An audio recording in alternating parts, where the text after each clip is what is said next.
Vérissure, le numéro 1 des alarmes en France. Rendez-vous sur vérissure.fr pour votre demande de devis gratuit. Vérissure présente.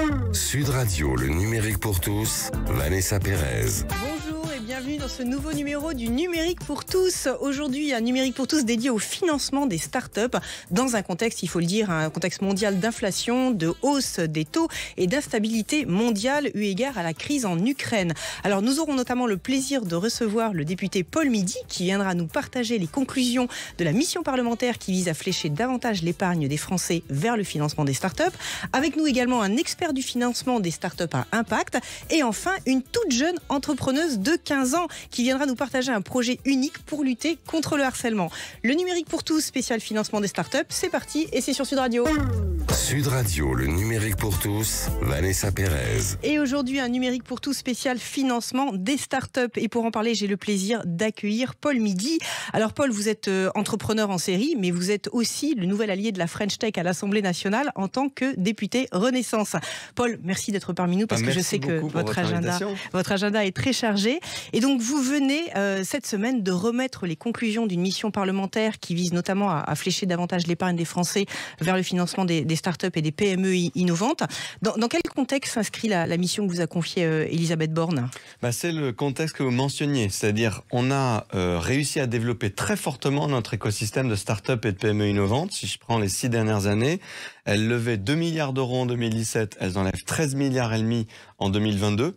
Par contre, cette année record 2022, elle est en fait en demi-teinte parce que ça fait 8 mois que les levées baissent parce que il y a le contexte que vous avez rappelé de inflation, de hausse des taux de la BCE, de crise ukrainienne qui refroidit les investisseurs. Et s'il y a moins d'investissements, il y a moins de développement de start-up et de PME innovantes, mais il y a aussi moins de création d'emplois.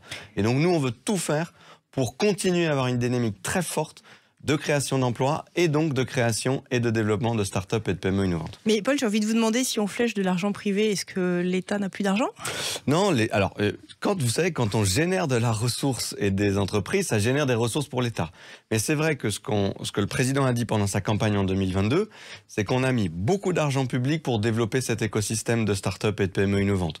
On a fait France 2030, on a fait BPI France, on a fait la mission French Tech. Maintenant, il faut qu'on continue tout ça, mais il faut qu'on arrive à mobiliser beaucoup plus l'argent privé, l'épargne dormante des Français, vous savez, l'argent qu'il y a dans l'assurance vie, le livret A, le mobiliser pour l'économie productive, pour créer de l'emploi, mais aussi pour aller faire la réindustrialisation, la transition écologique. Et ça, c'est exactement ce que font les startups et les PME innovantes. Alors ici, dans cette émission, on aime bien revenir aux fondamentaux. On va, pour nos auditeurs, une start-up, pour tous les auditeurs qui voudraient peut-être solliciter cet argent. C'est quoi une start-up ? Oui, qu'est-ce que c'est ? C'est une très bonne question, parce que start-up, c'est un mot anglais, mais qu'est-ce que ça veut dire ? Une start-up, c'est une jeune PME, une jeune entreprise qui est capable ou qui a la volonté de faire de l'hypercroissance. Et donc de vraiment développer très rapidement une activité et en quelques années générer beaucoup de chiffres d'affaires. Mais je dirais ce qui est important, c'est pas la capacité forcément à générer ce chiffre d'affaires, même si ça permet de générer des ressources publiques par l'impôt derrière. C'est surtout que ça crée donc très vite beaucoup d'emplois. Et donc c'est pour ça que souvent vous entendez qu'on veut mettre le paquet sur les startups et les PME innovantes. C'est pas seulement pour le plaisir d'innover, c'est parce que derrière ces entreprises, on a la capacité de créer beaucoup d'emplois très rapidement. C'est ça une start-up, une entreprise qui fait de l'hypercroissance. Alors c'est très clair, mais vous dites créer beaucoup d'emplois, on entend que le marché est quand même très tendu, on manque cruellement d'ingénieurs en France. Il n'y a pas un problème qu'il faut reprendre à l'origine pour avoir un cercle définitivement vertueux ? Alors je pense que le cercle vertueux, on l'aura quand on aura atteint le plein emploi. Vous savez, on était à 10% de chômage au début du dernier quinquennat, on est à 7%, le plein emploi c'est 5%. Et quand on est dans le plein emploi, eh bien les salariés, pour trouver un emploi, c'est beaucoup plus facile puisqu'il n'y a pas de chômage. Et on peut plus facilement choisir son emploi. Et ça, c'est le monde dans lequel on préfère, nous, être. Mais évidemment, ça pose un défi énorme, c'est qu'il va falloir réussir à former beaucoup mieux et beaucoup plus pour que les personnes non seulement puissent choisir leur emploi, mais aient les compétences pour les emplois qui sont proposés par les chefs d'entreprise. Et donc, vous parlez par exemple des ingénieurs, des gens qui travaillent dans la science, dans la tech. Il faut qu'on arrive à développer ces filières et en particulier qu'on les féminise. parce qu'il n'y a pas assez de femmes dans ces filières scientifiques. Très important.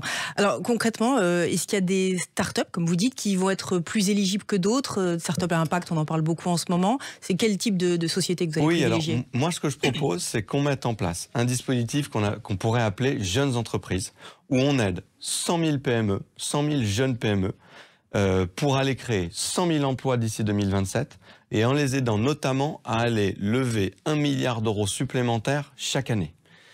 Et ça, en mettant le paquet sur 10 à 20% d'entre elles, en focalisant sur ce que j'appellerais une JEIC, excusez-moi d'être technique, mais une jeune entreprise d'innovation et de croissance.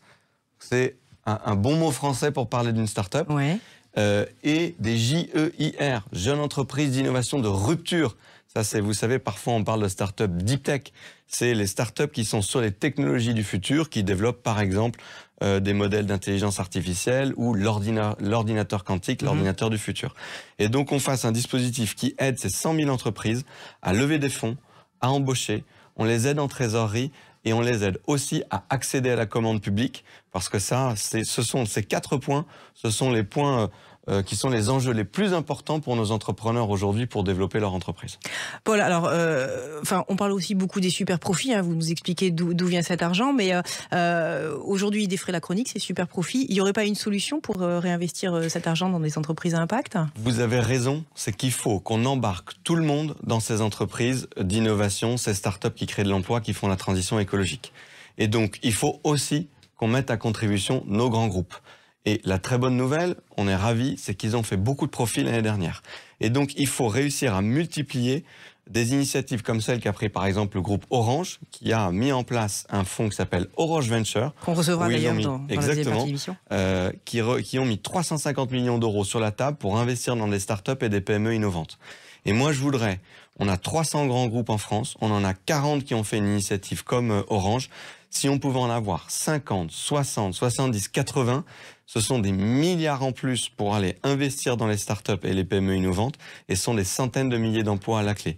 Et donc, il faut qu'on pousse nos grandes entreprises à développer cet investissement dans nos startups, dans nos PME, dans chacun de nos territoires. Je vous le souhaite, on va rester optimiste, mais vous savez que les États-Unis et la Chine dépensent énormément d'argent dans des technologies comme l'intelligence artificielle notamment. Vous pensez qu'on peut réussir justement à être ou à rester ou à redevenir sur le devant de la scène? Oui, on peut bien sûr réussir à rivaliser, mais il y a une condition, c'est qu'on le fasse en européen. Parce que si on le fait uniquement en français, on ne va pas avoir la masse critique, le poids je dirais, économique et intellectuel suffisant pour rivaliser face au bloc américain et au bloc chinois. C'est pour ça qu'il faut construire et continuer de développer l'Union européenne. Parce que quand on fait l'intelligence artificielle au niveau de l'Union européenne, quand on développe nos innovations du futur au niveau de l'Union européenne, là on a la masse critique pour rivaliser et être bien meilleur que les Américains et les Chinois. Et si vous prenez le sujet de l'intelligence artificielle, en France, on a les meilleurs ingénieurs pour faire ça. On a Paris-Saclay qui est la première université de mathématiques dans le monde entier. Et donc, l'intelligence artificielle, c'est d'abord des mathématiques. Et donc, on a les cerveaux et l'intelligence pour le faire. Maintenant, il faut qu'on massifie nos moyens et nos moyens financiers au niveau européen pour rivaliser avec les Américains et avec les Chinois. Paul, vous parliez tout à l'heure de la commande publique. Hein. Là, une fois encore, si on ouvre les yeux sur l'étranger, les États-Unis ou Israël jouent justement le jeu de cette commande publique. En France, c'est pas forcément le cas. Quelle est votre position là-dessus? Alors, il faut qu'on le développe plus, notamment la commande publique pour les startups et pour les PME. Vous prenez le cas d'Israël et des États-Unis, parce qu'ils ont beaucoup réussi à faire ça grâce à leurs dépenses en défense. Parce qu'ils ont mis beaucoup d'argent dans leur défense. Et la défense de demain, on gagnera les guerres de demain ou on assurera la paix de demain grâce à l'innovation. Et par exemple, l'intelligence artificielle. Les pays qui vont maîtriser l'intelligence artificielle sont capables d'assurer la paix ou de gagner des guerres demain. Et donc, c'est pour ça que les États-Unis ou Israël, qui a une industrie de défense assez développée, ont mis beaucoup de moyens et ont réussi à faire de la commande publique pour les startups et les PME innovantes. Et il faut qu'on fasse la même chose. Vous savez que le président de la République a annoncé des moyens considérables pour nos armées, 400 milliards d'euros d'ici 2030. Et il faut qu'une partie de ces 400 milliards d'euros aille vers l'innovation, vers nos startups et vers nos PME innovantes. Tout à fait. En parlant de numérique et d'intelligence artificielle, on ne peut pas ne pas parler de ChatGPT, cette fameuse application d'intelligence conversationnelle. Quelle est votre position quand on dit qu'il faut faire une pause de 6 mois pour installer une régulation et puis reprendre le flot de l'innovation dans 6 mois? Alors moi, je pense qu'il ne faut surtout pas faire de pause. Les Chinois ne feront pas de pause, les Américains ne feront pas de pause. Et par ailleurs, sur le sujet de la régulation, ça tombe bien parce qu'on est en avance au niveau européen. Ça fait 3 ans que la Commission européenne et le Parlement européen travaillent sur un IA Act qui va être voté ce mois-ci au Parlement. Donc en termes de régulation, on va être bien très vite. Et il faut surtout, moi je pense que le message principal, c'est ne pas avoir peur de ces technologies, mais les embrasser. Je prends le cas d'Internet. Avant qu'il y ait Internet et qu'il y ait Google, pour faire un rapport ou une note sur un sujet que vous ne connaissiez pas, c'était des mois et des semaines de travail, il fallait passer plein de coups de téléphone. Maintenant, vous prenez n'importe quel sujet, vous allez sur Internet, vous êtes capable de faire un rapport ou une note en 1 heure. Tout à fait. Et bien, ChatGPT et l'intelligence artificielle, c'est ça, sauf qu'au lieu de le faire en 1 heure, vous le faites en 5 minutes. Et donc, ça va nous apporter des capacités de développer des richesses exceptionnelles. Par contre, il faut être très clair. Comme ça a été la révolution Internet et la révolution digitale, ça va changer beaucoup d'emplois et donc il faut s'assurer de faire la bonne transformation, d'embarquer tout le monde. Et le pire justement, ça serait de laisser passer le train et de courir après derrière. Il faut monter dans le train et il faut le conduire nous-mêmes. Et former, on ne le dira jamais assez. Merci beaucoup Paul, je rappelle que vous êtes député Renaissance de l'Essonne. Restez avec nous, dans quelques instants nous aurons le plaisir de découvrir comment les acteurs privés financent également des startups à impact. Avec nous également une jeune entrepreneuse de 15 ans qui viendra nous partager un projet unique pour lutter contre le harcèlement. Le numérique pour tous spécial startup, ça continue dans quelques instants et c'est sur Sud Radio. Vérissure, le numéro 1 des alarmes en France. Rendez-vous sur vérissure.fr pour votre demande de devis gratuit. Vérissure présente. Sud Radio, le numérique pour tous, Vanessa Pérez. Et tout de suite, dans ce numérique pour tous spécial financement des startups, j'ai le plaisir de recevoir Jérôme Berger. Jérôme, vous êtes directeur de la stratégie du groupe Orange, président et managing partner d'Orange Ventures, qui est la société d'investissement en capital risque du groupe. Jérôme, bonjour. Bonjour. On est également ravis de vous avoir en plateau. Donc, expliquez-nous ce qu'est Orange Ventures, société d'investissement du groupe Orange. Alors, Orange Ventures, c'est effectivement l'entité du groupe qui investit dans les startups du numérique. On investit 350 millions d'euros. Les fameux dont parlait Paul Midi. Les fameux dont parlait le député Paul Midi. On investit sur des sociétés, nous, avec un objectif de rapport financier.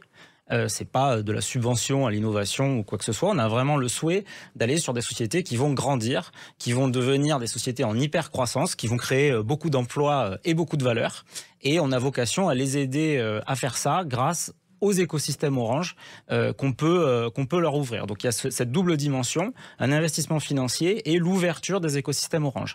On investit en Europe, plutôt sur des sociétés matures, et on a aussi une poche impact dont on reparlera sans doute. Et puis en Afrique, à la fois sur tout le continent, et puis dans 18 pays d'Afrique en amorçage, donc pour les très très jeunes entreprises, dans les 18 pays où Orange est présent. Alors très concrètement, vous pourriez nous partager quelques exemples, quelques marques même emblématiques que vous avez supportées ? Oui, alors on a investi par exemple dans des grandes licornes, comme la société d'intelligence artificielle et de data qui s'appelle Dataiku, qui est un des plus beaux fleurons français, même s'ils sont légèrement américains aussi, c'est normal, ils sont mondiaux, mais français à l'origine, en intelligence artificielle et en data. On est aussi présent dans, par exemple, la banque Monzo, qui est le numéro 1 de la banque digitale au UK. On a aussi des sociétés qui sont beaucoup plus technologiques autour des métiers d'Orange, dans le cloud, dans la connectivité. Beaucoup de choses aussi dans le paiement, autour d'Orange Money, qui est un des premiers systèmes de paiement en Afrique. Et puis, donc, comme je le disais, des sociétés en impact autour de problématiques comme l'économie circulaire, la diversité, l'inclusion et puis l'e-santé. Très bien. Les fonds d'un fonds d'investissement d'un acteur privé comme le vôtre, ils viennent d'où ? Alors nous, dans le cas d'Orange Ventures, on est à 100% financé par Orange.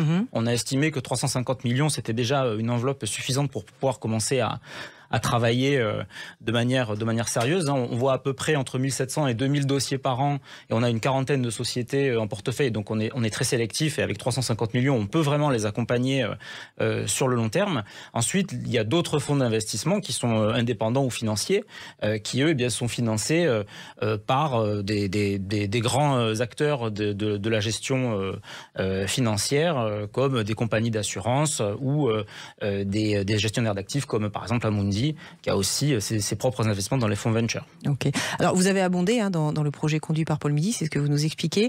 Pourquoi c'est essentiel pour vous justement qu'il y ait un cadrage et qu'il y ait une réforme comme celle-ci qui soit faite? Alors c'est effectivement essentiel en termes conjoncturels, vous l'avez rappelé, parce qu'on est plutôt sur un cycle qui malheureusement devient un petit peu plus difficile qu'il ne l'a été les quelques dernières années. Donc c'est vraiment là que la puissance publique doit jouer son rôle contracyclique pour maintenir cette dynamique qu'il y a dans la French Tech, qui est quand même un écosystème qui en Europe compte beaucoup et sans équivalent. Hein, ce qui a été fait sur les licornes, ce qui a été fait par la BPI, ce qui a été fait par la French Tech, quand on se promène un petit peu partout en Europe, il n'y a vraiment pas l'équivalent. Donc c'est vraiment important de soutenir cette dynamique.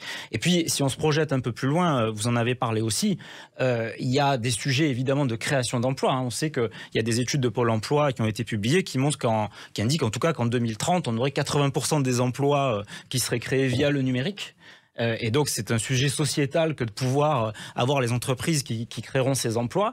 Si on se projette à plus long terme, il y a des sujets de souveraineté qui sont extrêmement importants.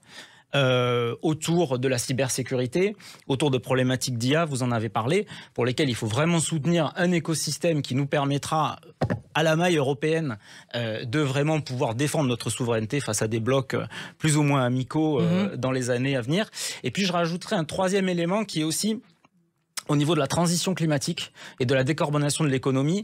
Je pense qu'il est totalement illusoire de penser qu'on arrivera à le faire sans l'apport des nouvelles technologies, que ce soit sur les nouvelles énergies et la manière de les opérer, que ce soit sur l'hydrogène, sur le nucléaire, sur les batteries, sur l'électrification de la mobilité, que ce soit aussi sur la mesure de l'empreinte climatique, l'économie des ressources, que ce soit l'eau, l'impact sur la biodiversité, ou l'économie circulaire, quand on pense même à des acteurs qui existent aujourd'hui comme Back Market, où serait-il sans le numérique ? Et donc, si on n'a pas tous ces écosystèmes-là, je pense qu'on n'arrivera jamais, en réalité, à avoir une transition climatique et une décarbonation de l'économie qui soit socialement acceptable. Donc, c'est d'autant plus important de soutenir cet écosystème pour pouvoir nous amener là. On parlait d'éducation et de formation avec Paul Midi, parce que c'est quand même un cercle vertueux à maintenir. Vous accompagnez des dispositifs spécifiques, justement, pour intégrer, pour inclure les différentes catégories d'âge, on va dire, pour ne pas les laisser en dehors de cette évolution numérique? Bien sûr. Alors, on a beaucoup de dispositifs. On a plusieurs dispositifs chez Orange.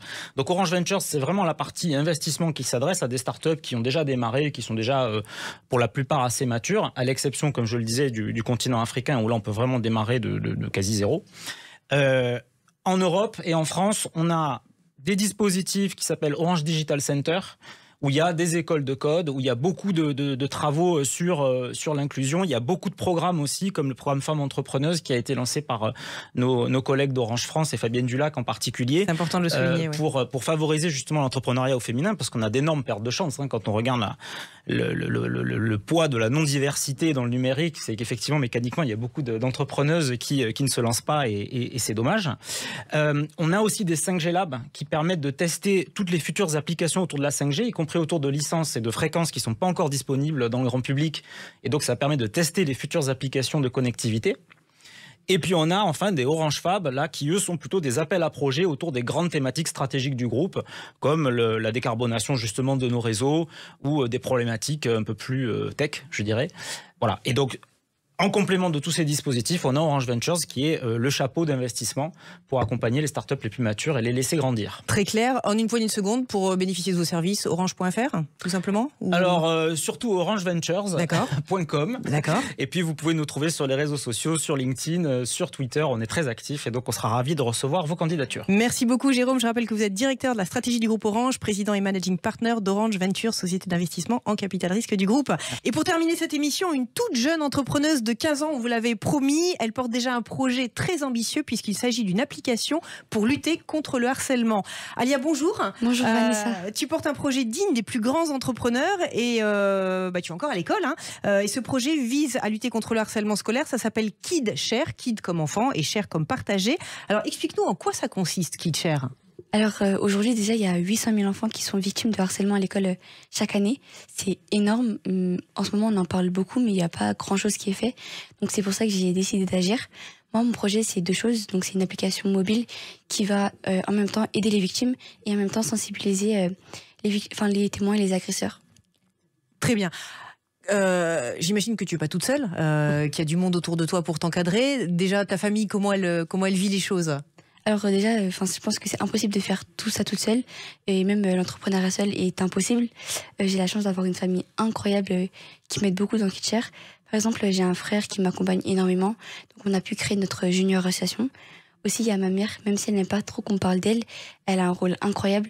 Elle m'accompagne, elle me guide et en même temps, elle a le rôle de maman et je trouve ça incroyable. Et elle me donne beaucoup son avis, mais en même temps, elle me laisse toujours prendre nos décisions seule. Ouais, je l'ai au téléphone et ça a l'air d'être une femme fabuleuse. Alia, quand on parle de harcèlement, il faut quand même être encadré par des psychologues, des experts du domaine scientifique. Là aussi, il y a des gens qui sont autour de toi pour te conseiller ? Oui, alors nous, on essaye toujours d'être accompagnés par des experts de la santé mentale et de l'AVR. Par exemple, on a réussi à convaincre une chercheuse de l'Université de Bordeaux, Magide Husky, qui a accepté de nous aider pour les contenus qu'on allait créer. On a aussi un chercheur qui s'appelle Jeremy Ballenson, qui est un chercheur à Stanford, qui a accepté lui aussi de nous aider et m'a même envoyé ses travaux de recherche. Passionnant. Tu nous disais tout à l'heure que donc, sur ton projet, et je le rappelle, c'est encore un projet qui est sur papier avant de devenir réel et codé. Donc il y a une application et une expérience de réalité virtuelle pour vivre le harcèlement, enfin pour faire l'expérience du harcèlement. Comment ça se passe ? Alors si je devais résumer ce que j'aimerais faire vivre dans les scénarios, je dirais que c'est de faire vivre et ressentir ce que vit une victime pendant 8 minutes pour pouvoir développer l'empathie d'un élève. J'imagine que tu as besoin de fonds. Un appel aux gens qui sont autour de cette table ? Alors, faut savoir que déjà la partie application et la partie réalité virtuelle, c'est quelque chose de très technique. Et même si on essaye de faire un maximum de choses seul, je pense que KidShare a énormément besoin de fonds. Très bien. Bah écoutez, c'est noté. Paul voulait dire quelque chose. 15 secondes d'abord pour te féliciter parce que je trouve ça absolument génial ce que tu fais, que tu crées une entreprise si jeune et en plus sur un sujet qui est primordial. Bravo. Merci. Et vous mentionniez comment on va chercher des fonds. Moi, dans les propositions que je fais, je veux justement pouvoir aider des gens comme toi à aller chercher des fonds. Et parfois, c'est difficile quand on est jeune ou quand on n'a pas de réseau d'aller appeler au téléphone des fonds d'investissement. Par contre, parfois, on peut connaître des gens qui ont réussi, qui ont un peu d'argent dans son entourage, dans sa ville, dans son département. Et donc, moi, je veux qu'on puisse faciliter le fait que les particuliers investissent dans les startups et les PME innovantes. Et je donne juste une idée parmi plusieurs qu'on propose dans la mission. Mais c'est de dire que n'importe qui pourra investir dans une startup 1 000 €. Et jusqu'à 1 000 €, on a une baisse d'impôt de 50%, donc c'est 500 €. Donc vous investissez le premier millier € dans une start-up, une PME innovante, et vous avez 500 € de déduit sur vos impôts. Voilà, ça c'est une proposition pour embarquer beaucoup plus de Français à investir dans des projets comme le tien.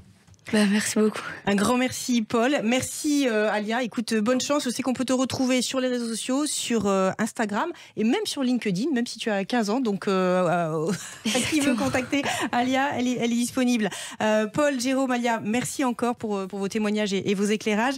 Le numérique pour tous, c'est fini pour aujourd'hui. On se retrouve toute la semaine en podcast et sur les réseaux sociaux. Je vous souhaite une excellente fin de week-end et je vous dis à la semaine prochaine. Avec Vérissure, le numéro 1 des alarmes en France. Rendez-vous sur vérissure.fr pour votre demande de devis gratuit.